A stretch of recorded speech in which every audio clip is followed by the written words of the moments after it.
오늘은 새생명 새생활 일과 구원의 길에 대해서 말씀 나누도록 하겠습니다. 기독교의 가장 취약한 점이 뭐냐면 구원의 길에 대해서, 즉 복음에 대해서 대강 가르쳤다는 겁니다. 이 복음에 대해서, 이 구원의 길에 대해서 대강 가르쳐 놓으니까 어떤 결과가 오냐면 하나님은 이것을 알 때까지 자꾸만 실패를 시키셔야만 됩니다. 그래서 이게 교회의 가장 큰 죄가 됩니다. 사람들을 깨끗하게 만들고 성화시키고 그거 못한 게 죄가 아니고 구원의 비밀에 대해서 대강 말한 게 그게 가장 큰 죄가 됩니다. 그러니까 하나님은 이거 깨달으려고 때리시고 또 사단은 우습게 보고 계속 공격을 해옵니다. 사단이 우리를 공격할 수 있는 길을 차단하는 것은 단 한 가지밖에 없습니다. 우리가 구원의 확신으로 충만해지면 됩니다. 근데 그게 안 되어 있으니 우습게 보고 계속 공격해 들어오는 겁니다. 꺾는 겁니다. 구원의 길에 대해서 대충 알게 되면 율법주의에 지게 되어 있고요. 율법주의는 행위 강조하고 굉장히 삶을 강조하잖아요. 그리고 대단한 교권들이 뭔가 자기들의 힘을 과시할 때 거기에 지게 되어 있습니다. 그래서 맨날 싸우다가 지게 되어 있습니다. 그리고 이 구원의 길에서 대충 말을 해놓으면 율법 교권주의도 질 뿐더러 하나님 보시기에는 가치 없는 교회가 돼버리고 또 마귀 보기에는 가장 무능한 교회가 돼버리는 겁니다. 그래서 결국은 종교인이 돼버리고 종교인한테 지게 돼 있습니다. 그리고 구원의 길에서 대충 강조했다는 말은 다른 것을 강조한다는 뜻이잖아요. 그래서 다른 짐을 지우고 거기에 얽어매게 하는 거고, 봉사, 헌신, 충성해라, 아니면 이렇게 뭔가 마음이 동하지도 않는데 헌금해라, 그런 다른 짐을 지우게 되는 거고요. 결국에는 타 종교를 이기지 못하고 지게 되어 있습니다. 자세히 쳐다보면 유사 기독교들이 있습니다. 유대교, 안식교, 천주교, 여호와 증인들. 그들도 하나님 믿는다 그럽니다. 그런데 뭐라 그럽니까? 유대교는 구원의 길, 복음 강조하지 않고 하나님 말씀 지키라 그럽니다. 그리스도가 아니라 하나님 말씀 지켜야지 구원받는다 그럽니다.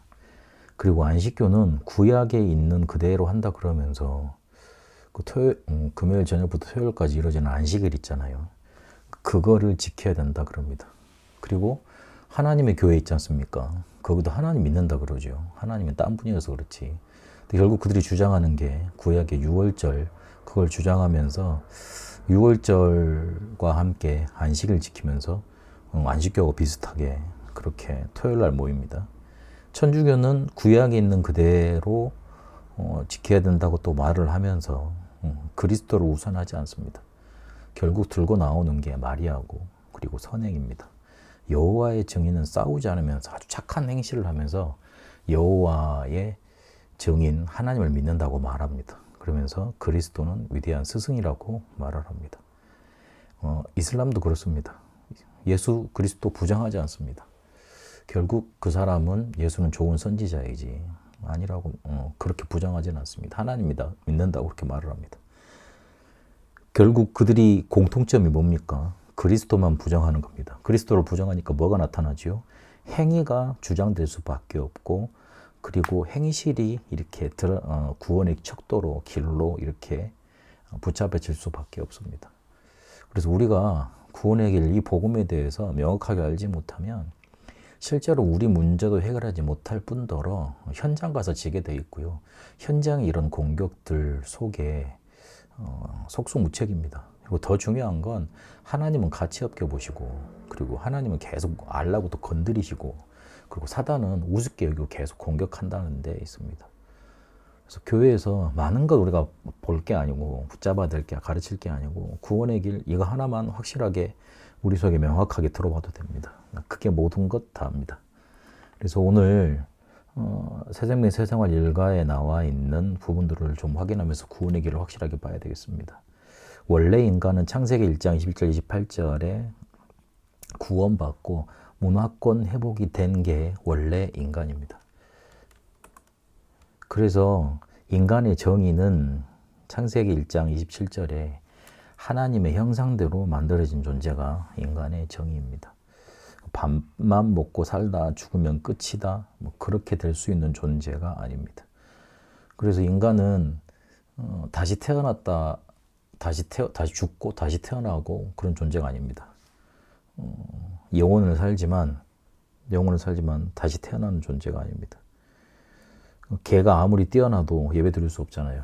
인간만 예배할 수 있고 하나님을 만나야 됩니다. 근데 그런 인간에게 문제가 생겼습니다.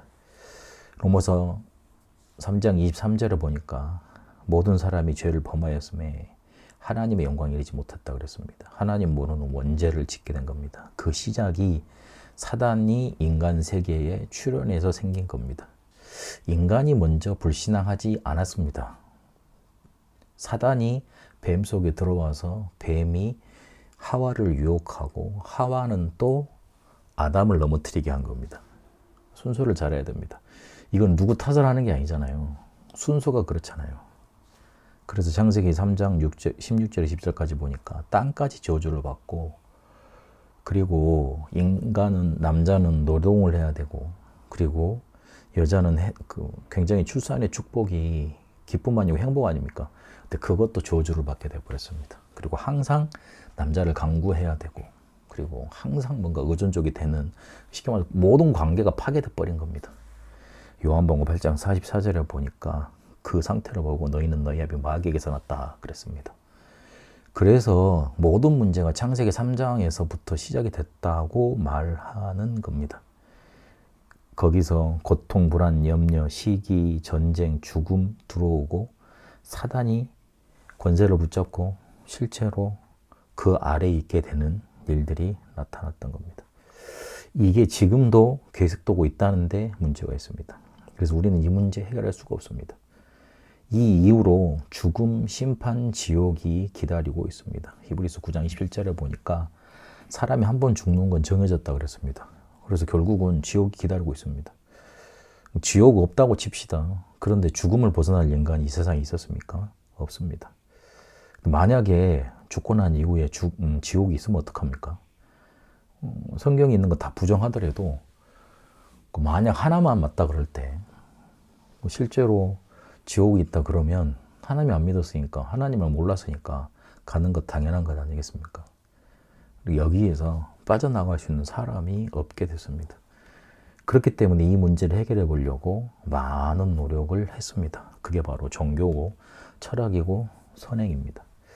종교는 사람이 만든 것이기 때문에 구원 없습니다. 하나님이 만드신 게 아니기 때문에 우리 인간의 문제를 실제로 해결할 수가 없습니다. 사람을 만든 이가 하나님인데, 그러면 그 문제가 생겼을 때 해결책도 아실 것 아니에요. 근데 우리가 우리 문제를 스스로 진단을 하고 우리의 문제 해결책을 찾았기 때문에 종교, 철학, 선행은 실제로 우리의 문제 해결할 수가 없습니다. 또 선행은 누더기 같다 그랬습니다.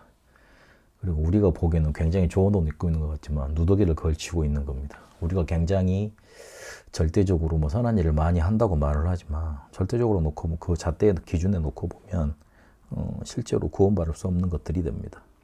우리가 잘한 것, 남들에게 피해를 주고 있는 건지도 몰라요. 그래서 하나님이 이 문제를 해결할 수 있기 때문에 의논하지 않고 그리스도를 보내주시기로 약속하신 겁니다. 만약 하나님이 우리가 의논할 수준이었다면 우리가 우리 문제 해결할 수 있었겠죠. 우리가 하나님 수준이니까. 그런데 의논할 수준이 안 되고 그것도 가치가 없는 것이기 때문에 실제로 하나님이 그리스도를 보내셔서 해결하겠다고 약속하신 겁니다. 그래서 로마서 5장 8절에 보니까 우리가 아직 죄인 되었을 때 그랬습니다. 그래서 구약에서부터 계속 메시아를 약속하시면서 요한복음 3장 16절에 보니까 그 아들을 믿는 사람은 영생을 얻는다 그랬습니다. 그게 그냥 단순하게 온 게 아니고 고린도전서 15장 3절 4절 보니까 성경에 약속된 대로 오셨고 그리고 십자가에 죽으셨고 부활하셨습니다. 그분이 바로 하나님의 아들이시고 그분이 진리 되시고 생명 되시고 길이 되셨습니다.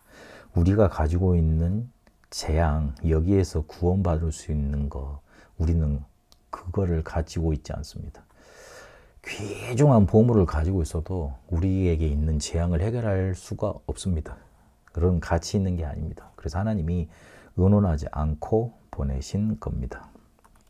그러면 하나님이 해결해 놓으셨는데 그 해결이 어떻게 하면 내 인생 속에 찾아와서 나의 해결책이 되겠습니까? 5번까지는 전 인류의 문제를 해결하신 거잖아요. 그러면 그게 내게 역사하려면 내게 적용이 돼야 될 거 아닙니다. 그 코로나가 터졌을 때 백신이 나왔잖아요. 그럼 백신 나오는 걸로 살 수 있겠다 길을 알았습니다. 근데 그게 내가 맞고 내가 그 약을 먹어야지 적용이 돼야지 내가 치료를 받고 아니면 항체가 생길 거 아닙니까? 그런 겁니다.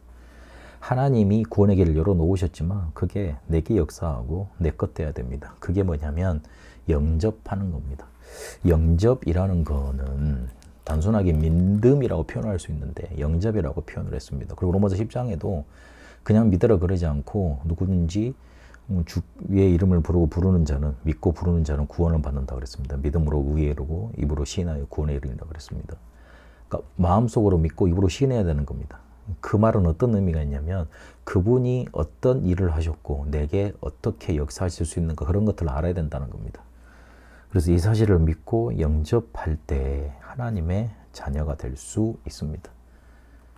그러면 언제 구원받아야 됩니까? 기회가 많은 것 같지만 그렇지 않습니다.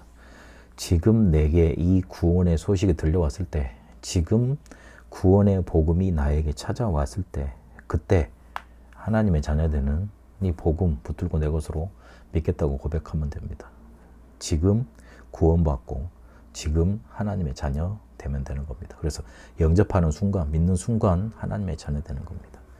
그러면 그 뒤에 것도 알아야 됩니다. 영접하고 나면 구원받게 됩니다. 그래서 구원의 확신 가져야 됩니다. 만약 이 사실이 믿어지면, 그래서 그리스도가 믿어지면 구원받은 증거입니다. 내게 무슨 기적이 일어나고 뭔가 응답이 오는 건 그 뒤의 일이지 구원의 증거가 될 수 없습니다. 그래서 로마서 8장 2절에 보니까 죄와 사망에 보여서 해방받았다 그랬고 해방입니다. 요한복음 14장 16절에 보니까 영원히 함께 하신다 그랬습니다. 영원이란 말이 중요합니다.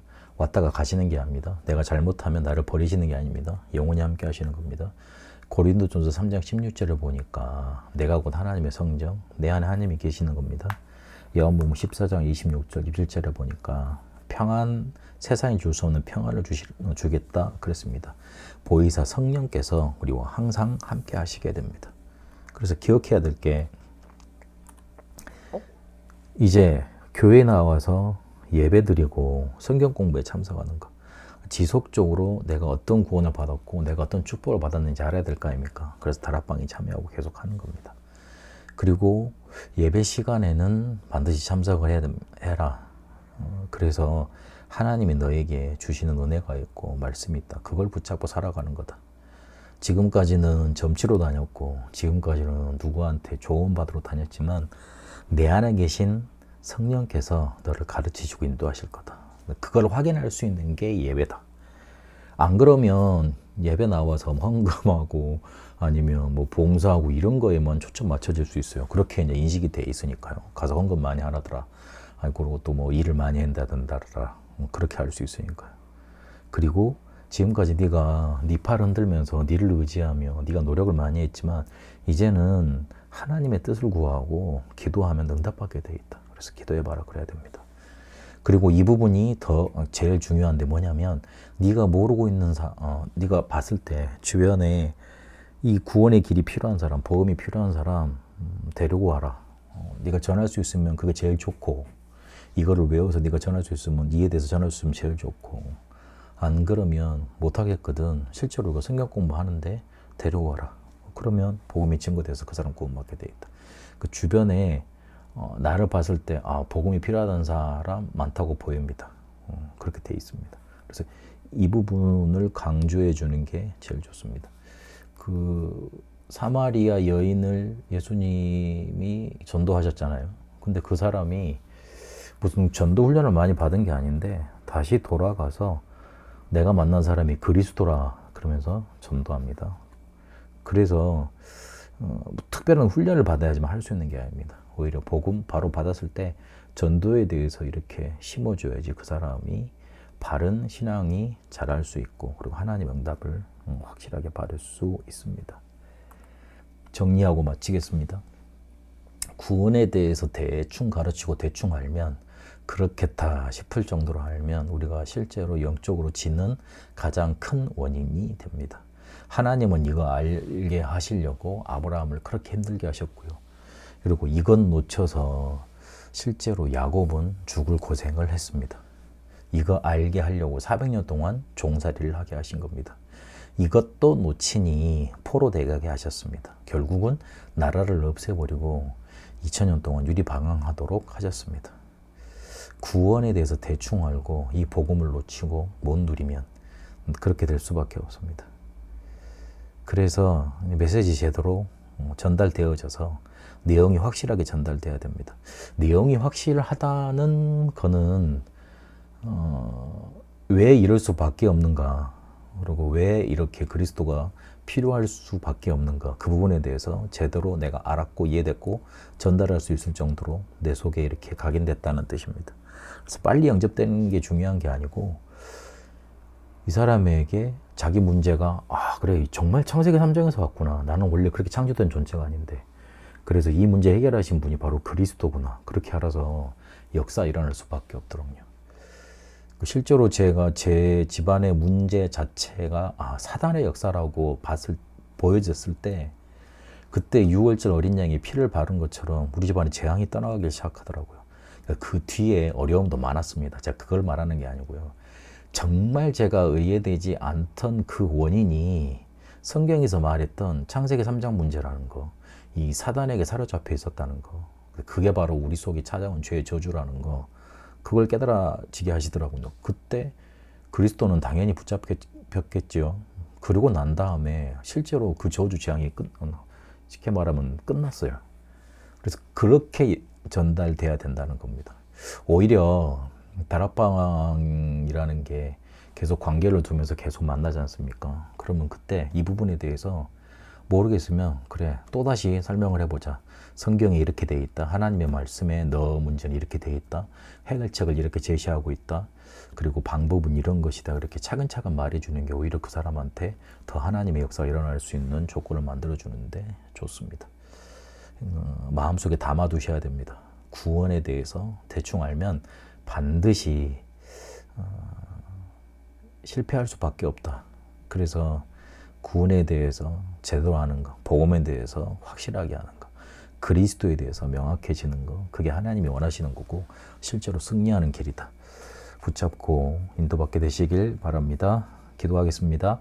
살아계신 하나님, 우리에게 주신 이 구원의 길이, 우리의 모든 문제 해결책으로 주신 이 그리스도가 우리 속에 확실히 명확하게 정확하게 각인되어지며 뿌리 내려지고 체질되도록 축복하여 주옵소서. 이 구원의 길이 우리에게 확실한 언약으로 붙잡혀지고 또 그렇게 전달되어져서 신앙생활을 해나가는데 하나님이 가장 소원하시고 축복하시는 길 속에 응답 속에 있게 하옵소서. 우리를 통해 구원의 길 되신 그리스도가 항상 나타날 수밖에 없도록 빛으로 비칠 수밖에 없도록 축복하옵소서. 살아계신 우리 주 예수 그리스도 이름으로 기도합니다.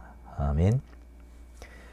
이제는 우리 주 예수 그리스도의 은혜와 하나님의 살아계심과 성령님의 역사 인도하심이 구원의 길 그리스도에 대한 언약을 확실히 명확하게 정확하게 붙잡고 하나님이 이끄시는 언약의 요정 속에 작품 만들어갈 우리 다 함께 모든 성도들 위해, 특히 우리 렘넌트들 위해, 그리고 베트남에 이제와 영원토록 항상 함께 계실지어다. 아멘.